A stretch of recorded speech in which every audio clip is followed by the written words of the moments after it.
Hello, YouTube, and welcome back to another book review from me, your host, Logan Albright. Today, I'm talking about an interesting one. This book is called Something to Answer For by P.H. Newby. Now, I've never heard of this book. The reason I decided to read it is because after my recent reading of some Anthony Burgess books, I thought, I want to look into some of these celebrated authors who win prizes and awards and are critically acclaimed, but that no one knows who they are because the public has no taste. So I looked at the list of Booker Prize winners, the Booker Prize being one of the most prestigious awards in literature. And the very first entry on the list, the very first winner ever of the Booker Prize, was this novel, Something to Answer For, by P.H. Newby. Now, P.H. Newby wrote many, many novels, and most of them are not remembered. Indeed, this one's not really remembered. Most of them are out of print. This one's only reprinted because of the distinction of being the first Booker Prize winner. But Newby seems to have been very admired by his contemporaries. Graham Greene wrote favorably about him. And actually, this book reminds me a little of Graham Greene, his writing style. And I liked it a lot. Let me explain a little bit what it's about. It's a strange book.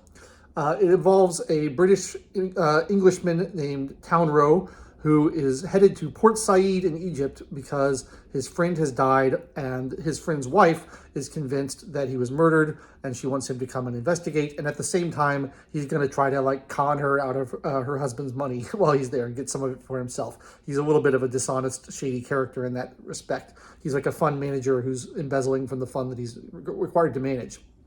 And on his way there, he's accosted by a Hungarian Jew in an airport in Rome, and the Hungarian Jew attacks the British government and says the British, they were complicit in the Holocaust because they didn't warn the Jews about the concentration camps, and not having been warned, a lot of the Jews got on trains and went to concentration camps without knowing it, and if they had been warned, they could have avoided it. So he's very critical of the British government, and Townrow is sort of taken aback by this, and he defends his government and says, no, the British would never do that. The British are good people.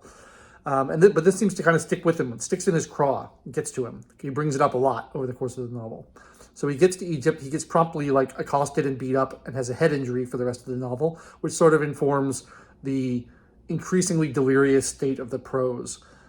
This novel features that device, that excellent device, which I love, the unreliable narrator, because as the story goes along, it becomes increasingly clear that a lot of what Townrow is narrating is either not happening or happening in a different way or is all in his head. There's a lot of contradictions that come up, and a lot of critics, a lot of reader reviews were criticizing this book as being hard to follow. And it is hard to follow because it's never really clear whether what's being said is true or not. The government of Egypt is kind of suspicious of him. He makes a joke about trying to marry his friend's wife, his friend's widow, for her money, and they take him very seriously. And they're like, "You can't come to our country and marry someone for their money. That's not how we do things here." And so the government is suspicious of him right off the bat. He immediately gets beat up. He's no one seems to give any credence to the idea that this woman's husband was murdered, but he sort of has fantasies and visions of the husband still being alive. He can't get a straight answer of where the husband is buried or if the husband is buried or what's going on. And he ends up having an affair with this Jewish woman whose husband is in an asylum for schizophrenia. And I feel like that's a connection there. Both of the men involved with this woman are kind of crazy or have something mentally wrong with them. And as the story goes on, the government informs him that the Egyptian government is nationalizing the Suez Canal. Port Said is right on the Suez Canal, and that they're going to take it over, and that the British are going to respond to this by bombing the country. And Townrow's like, no, there's no way they would do that. The British aren't going to start a war over the Suez Canal. But then bombs apparently do come, and soldiers apparently do come, and the city descends into an increasingly chaotic state of warfare as Townrow tries to figure out what's going on. That's the basic outline of the plot. It's really weird and it's really hard to understand what's going on, but I really liked it. I think that it really captures that kind of foreignness, that kind of alienation of being in a foreign country. I think it captures the differences between the different nationalities. It captures that sense of environment, sense of place of Egypt, which is pretty cool. And I think the major theme, this is one of those novels that I think has themes rather than a plot, really. It's really about kind of the underlying things. I think insanity is one of those themes. Jewishness is definitely one of those themes. The Holocaust is one of those themes. The relationship of the British to the rest of the world and the imperialism, that's one of those themes. And what I think the novel is really about, if you ask me, I think it's about guilt. And I think it's about Townrow feeling guilty on behalf of his government for things that they've done and trying to absolve that. There's part of this story where he's claiming to be Irish rather than British. It's unclear whether there's any truth to that or not, but like he's wanting to disown his British identity at that point. I think he feels guilty about that. I think he feels guilty about kind of the way he's the criminal activity he's engaged in, the way he is treating his friend's widow, the way he's having this affair with this woman. And I feel like it's sort of about having to assume responsibility for your life and, take something to answer for, right? It's being answerable for your own actions, but not being answerable for the actions of others, like the actions of one's government, for example. So I think guilt is a major theme of the novel, and I think that's what it's really about. But it's really hard to tell because it's just so chaotic and strange.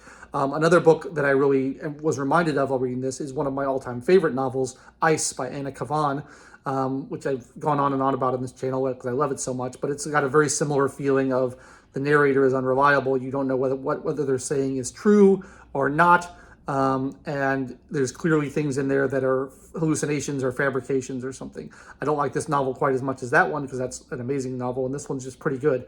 But I did enjoy it, and it was really interesting to see the first winner of the Booker Prize, because I went through the list of all the Booker Prize winners, and I was shocked at how few of them, not only how few of them I'd read, but how few of them I'd even heard of. And so I think I will probably try to continue at a sporadic pace, working my way through some of the Booker Prize winners and reading the ones that I haven't heard of, just to see if I can find any hidden gems in there, because I imagine some of them will be really good. I think a lot of them are out of print, which is a shame considering they're so prestigious. They should remain in print, you would think. But I'm going to try to get copies of them and review them, and let me know if there's any on those lists that you think are particularly good or that I would particularly like. But in the meantime, P.H. Newby's Something to Answer For was pretty good, and I'm kind of interested to read other works by the author. I'd be interested to know in the comments if you have any recommendations, if you've read anything else by the author. It would be cool, because there's like 30 novels written by P.H. Newby, and if this one's good, then the rest are probably good too. So I feel like my list of authors to read or books to read is just ever expanding. The more I read, it's not like I'm narrowing down the amount of stuff I have to read. It's getting wider and wider and greater, because I've already said that I want to read all the Anthony Burgess novels now, and now I want to read all the Booker Prize winning novels, and now I want to read some more P.H. Newby. So it just never stops. There's just too many books to read in the world. But I guess it's something to do, right? Something to pass the time. So that's my review for P.H. Newby, Something to Answer For. It's pretty negatively reviewed by a lot of people because they found it confusing and they didn't understand it. And I'm not claiming to understand it. I don't think I really understood it either. But I like the way it made me feel, and I enjoyed it. So I would recommend it to people who like sort of subjective, unreliable narrator sort of narratives. If you're into that sort of thing, you might enjoy this. It's pretty cool. That's all I got for today. Please, if you enjoyed this review, like the video, subscribe to the channel, click the bell for notifications, leave me a comment down below, and check back every week for yet another book review from me, your host, Logan Albright. Thanks so much for watching, and I'll catch you next time.